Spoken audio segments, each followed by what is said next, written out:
Pero qué bueno que lo pregunta, porque es importante no sobredimensionar, no exagerar la preocupación sobre algo que muy claramente y objetivamente presenta la universidad. Ellos lo que dicen, y coincidimos con su apreciación, la situación está en calma. Lo que observan es que ha habido en algunas semanas recientes un incremento en el número de casos registrados y de casos estimados. ¿Quién ha hecho esa estimación? La Secretaría de Salud Federal.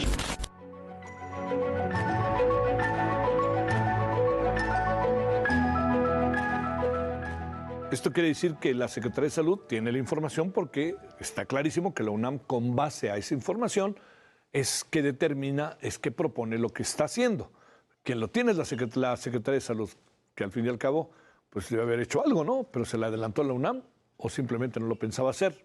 Eso es un asunto de enorme subjetividad.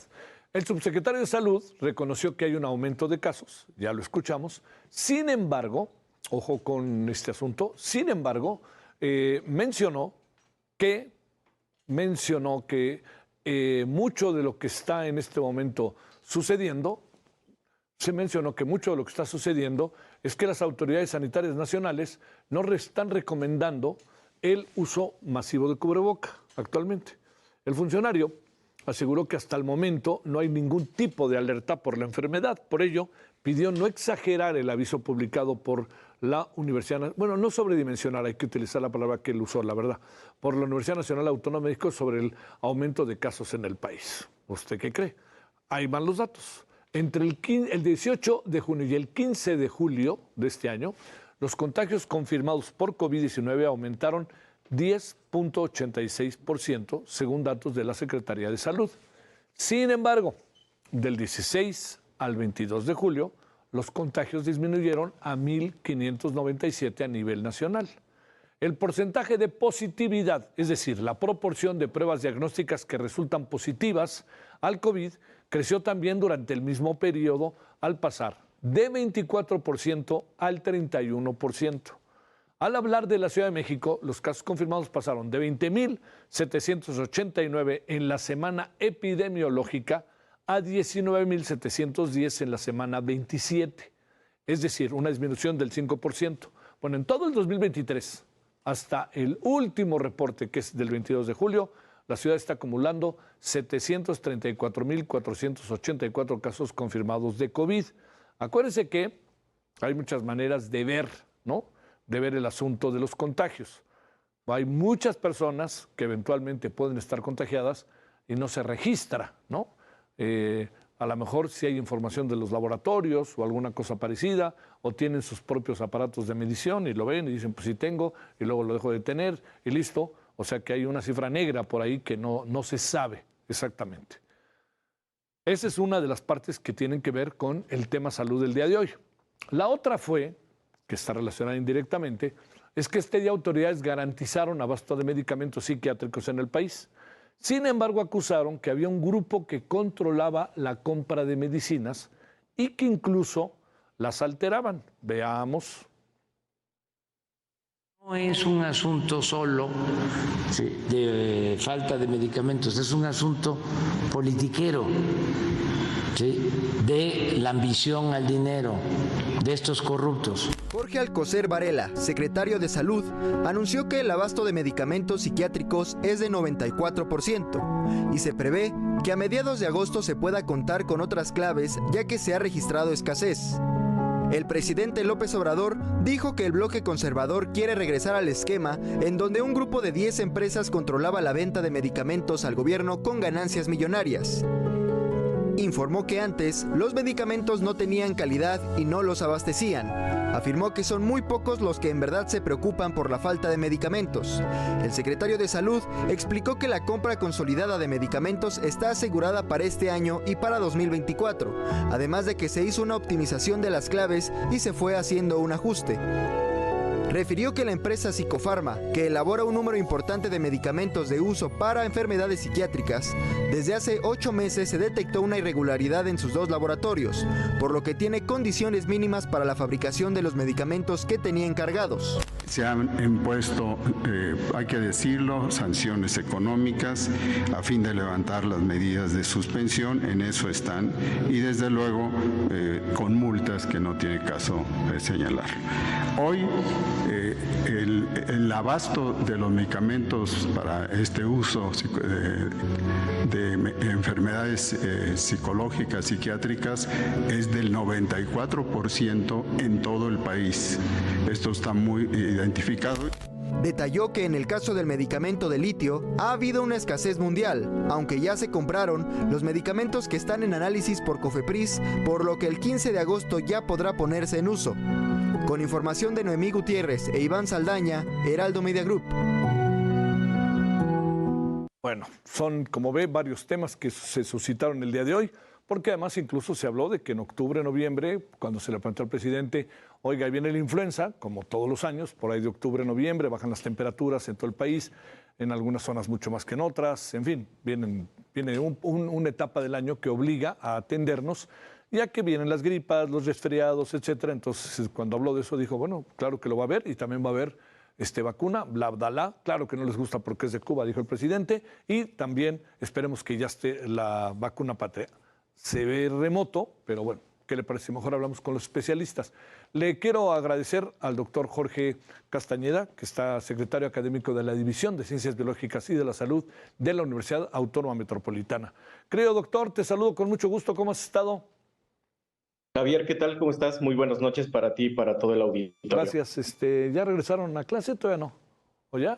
No, yo sigo en la recta final de las vacaciones aquí desde el bellísimo pueblo de Papantla. Mira nomás, además huele, ¿no? Huele a vainilla. Oye, regresan el lunes, ¿no? ¿O de este lunes en 8? Exactamente, regresamos el 7, el lunes 7 de agosto. A ver, vamos a ver el asunto. Primero, no sobredimensionar, dice el señor López-Gatell. Tú, sobre esto, ¿qué opinarías? Ahora sí que, si me permites, si fuera fútbol, te diría de bote pronto, pégale. Claro.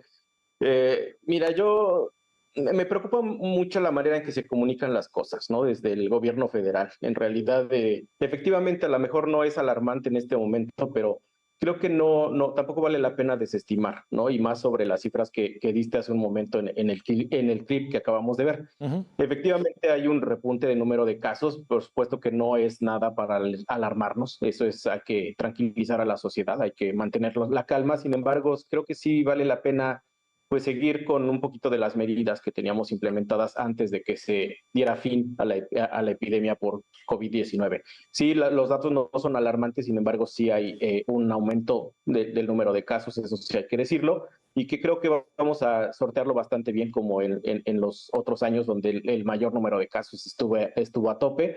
Sin embargo, creo que pues el gobierno federal debería de dar a conocer las cifras sin ningún problema, si no hay ninguna emergencia nacional, si no hay ningún dato que pudiera mantenerlos en alguna condición de alerta, pues ¿por qué no decirlo, no? Claramente cuáles son las cifras y cuáles son las recomendaciones. Las palabras no sobredimensionar pareciera que le quita importancia en algún sentido al comunicado de la UNAM, que creo que lo hace. Primero, lo hace con base en los datos que tiene de la Secretaría de Salud y lo hace en su propio diagnóstico, ¿no? Por lo que viene. Es correcto, y además con toda la seriedad del mundo. De hecho, este comunicado, a final de cuentas, está avalado por el grupo de expertos que, al igual que todas las universidades, tienen y que está monitoreando continuamente el comportamiento de la pandemia, efectivamente a través de los datos que está ofreciendo la Secretaría de Salud del Gobierno Federal. Entonces, a mí me parece que la estrategia siempre ha sido, desde que iniciamos con la pandemia, en tratar de minimizar la situación.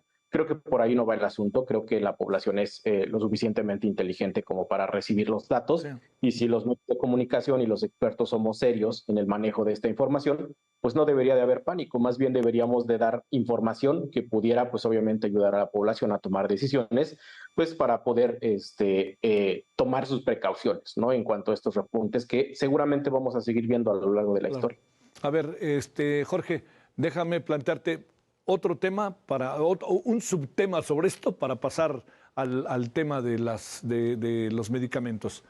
Claro. Hoy se dijo también que habría las suficientes vacunas y que la vacuna patria, en una de esas, no lo aseguró el presidente, que quede claro, pero dijo, no está en octubre, ¿no?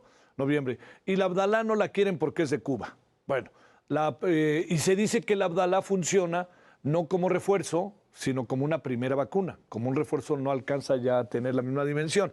Y tercero, que como sea, tuvimos al sector salud más castigado del mundo y también tuvimos a niños y a jóvenes que al final pensamos que nomás tenemos que pensar en la tercera edad y no los vacunamos, que esto te da un 60% del total del país que está vacunado. A ver, todo ese titipuchal de datos, ¿cómo los ves, Jorge?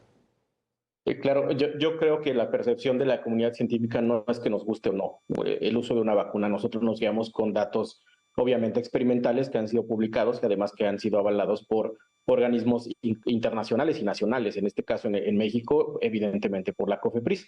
No respondemos a caprichos de lo que nos gusta o no nos gusta. Entonces, en realidad, lo que nosotros hemos dicho desde siempre es que mientras las vacunas hayan continuado este registro, este aval, esta certificación por parte de los organismos, tanto nacionales como internacionales, pues deben de usarse de la manera en que están indicadas, ¿no? Entonces, todo lo demás que tiene que ver con aspectos económicos, políticos, etcétera, la verdad es que a los científicos y al personal médico estamos completamente fuera de eso, ¿no? Entonces, a nosotros nos interesa responder a la población con una vacuna o unas vacunas, opciones de vacunas, pues obviamente que cumplan para lo cual fueron diseñadas.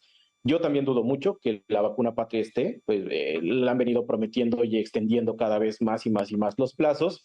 Y además otra información que no se ha vertido claramente es que nueva vacunación que piensan implementar a partir de octubre, pues solamente se va a implementar de primera instancia en los grupos de riesgo, como se aplica la vacuna de la influenza, es decir, para adultos mayores y población menor a 5 años y poblaciones que tienen enfermedades, pues obviamente consideradas graves, ¿no? Entonces, cáncer crónico degenerativas, etcétera. El resto de la población todavía no está, o al menos no con los reportes que se han habido desde la presidencia de la República, no es que sea masivamente como sucedió al inicio de la vacunación por COVID-19, sino iniciarán con grupos y son los que acabo de comentar. Entonces creo que la información a veces fluye igual otra vez como a medias tintas. Entonces, por supuesto que va a ayudar, claro, la vacunación siempre ayuda, pero pues ojalá podamos tener una ronda de vacunación masiva, ¿no? Para Sí, toda claro. la población, para grupos específicos que por supuesto son los más riesgosos, son los que primero deberían de atenderse, pero la demás población, la que trabaja, la que es económicamente activa, la que vamos a las escuelas, los alumnos, etcétera, pues también tendrían que tener acceso a estas rondas de vacunación. A ver, déjame ahora plantearte ya para cerrar el otro tema, que también se habló de hoy, de los medicamentos. El 94% de las personas que requieren medicamentos de carácter psiquiátrico está satisfecho y este dato está comprobado, lo dijo más o menos el secretario. Y segundo, dijo, una empresa no estaba haciendo bien las cosas y la tuvimos que multar y ni siquiera vamos a decir con cuánto la multamos. ¿Eso qué quiere decir en términos de los niños con cáncer? ¿De qué quiere decir con los conservadores? Que son, a ver, todo esto a mí me hace un poco de bolas. La clave del asunto está en si se satisface o no las urgencias de la sociedad y sobre todo si la sociedad no tiene que seguir yendo, porque también dice el señor Zoé Robledo que ya vamos a meter una gran cantidad de clínicas en todo el país con el IMSS Bienestar, pero en el fondo también lo que uno se pregunta es, ¿realmente todo esto está empezando a darle un giro y podríamos empezar a ver una tendencia diferente de la que hemos visto hasta ahora? Mira, nuevamente, los aspectos políticos no me gusta mucho meterme en ellos. La verdad es que es un tema un poco complejo, ¿no? Sin embargo, coincido contigo en el asunto en que la población lo que espera es respuestas, ¿no? A final de cuentas. Entonces, siempre va a haber este tipo de problemas con algunas empresas que incumplen, por ejemplo, con los contratos que se establecen y eso repercute en el desabasto de medicamentos, pero a final de cuentas la población lo que esperamos es soluciones, ¿no? Entonces, está bien, si esto ha sucedido y por eso hubo un desabasto y en este momento se está tratando de resarcir, bueno, pues esperamos que no solamente con los medicamentos psiquiátricos, sino en realidad con todos los medicamentos que maneja el sistema de salud federal, desde el IMSS, el INSABI, la Secretaría de Salud, etcétera, pues suceda lo mismo, ¿no? Los contratos comiencen a regularizarse y los medicamentos comiencen a llegar a las clínicas y hospitales, pues obviamente en beneficio de la población. Creo que ese es el meollo del asunto, lejos de todas las explicaciones que se puedan dar. Lo que necesitamos es abasto de medicamentos en todos los sentidos. ¿Encuentras que se va satisfaciendo las necesidades de la población de las grandes demandas que hay de medicamentos, o ahí que alcanzas a ver, haciendo un lado, con toda razón, creo que dices bien, la política? Claro, mira, habría que preguntarles tal vez esto a las personas que realmente están en hospital, ¿no? Que tienen contacto directo con los pacientes, recetan los medicamentos y se surten en las farmacias, pero desde el punto de vista personal te lo puedo decir, tengo un familiar, mi papá, lo puedo decir abiertamente, vive con un problema pulmonar, EPOC, básicamente desde hace como 10 años, y el oxígeno se lo quitaron hace 3, 4 meses, que eso nos llevó a una situación tan grave que tuvimos que comprar el concentrador de oxígeno de nuestro bolsillo, porque evidentemente ya no existen este tipo de apoyos, ¿no? Y eso lo puedo decir con el abasto de oxígeno para personas que viven con problemas pulmonares crónicos, degenerativos, pero también obviamente aplica los medicamentos. Cada vez que va a farmacia, él tiene IMSS y cada vez que va a la farmacia siempre faltan medicamentos, ¿no? Nunca existen o nunca están de manera completa y entonces es una disculpa, no lo tenemos, cómprelo pues por su lado, ¿no? Las personas que tienen capacidad adquisitiva, por supuesto que lo van a ir a comprar a una farmacia, pero estamos hablando que de repente a la población más vulnerable, aquella que está golpeada económicamente, pues no es tan fácil como decir voy y lo compro a una farmacia, y menos cuando hablamos de medicamentos, por ejemplo, que tienen que ver con quimioterapias o con medicamentos que son exageradamente caros y que además a veces ni siquiera podemos conseguirlos en una farmacia de fácil acceso. ¿Alcanzas a ver que se pueda revertir esto o seguiremos un poco en esta misma ruta hasta el 30 de septiembre del año del 2024? Híjole, complicado. Yo creo que poner en orden toda esta parte del sistema de salud, que lo he dicho desde que inició la pandemia vino obviamente a poner en el ojo del huracán nuestro sistema tan débil de salud. Sin embargo, yo dudo que podamos, pues en estas fechas que tú comentas, tener realmente un sistema de salud robustecido. ¿Qué más quisiera que eso sucediera? Sí, claro. No espero terminar exhibido en la mañanera un día de estos diciendo, no, ahí sí, que le tiro al presidente o al gobierno federal. Sin embargo, más bien lo que como ciudadano, ahora hablo como ciudadano, pues esperamos que realmente se empiecen a cumplir en esta última recta del gobierno, ¿no? Que está ya en la recta final de salir, pues algunas de las promesas de campaña que hicieron. Te mando un gran saludo. Acaba de gozar Papantla hasta el final. Te agradezco muchísimo, lo estoy disfrutando. De hecho, todo Veracruz lo ha disfrutado, todos estos días. Es bellísimo, es bellísimo. Bellísimo el estado. Te mando un abrazo para ti y para todo el auditorio. Gracias, Jorge. Muchas gracias. El doctor Jorge Castañeda.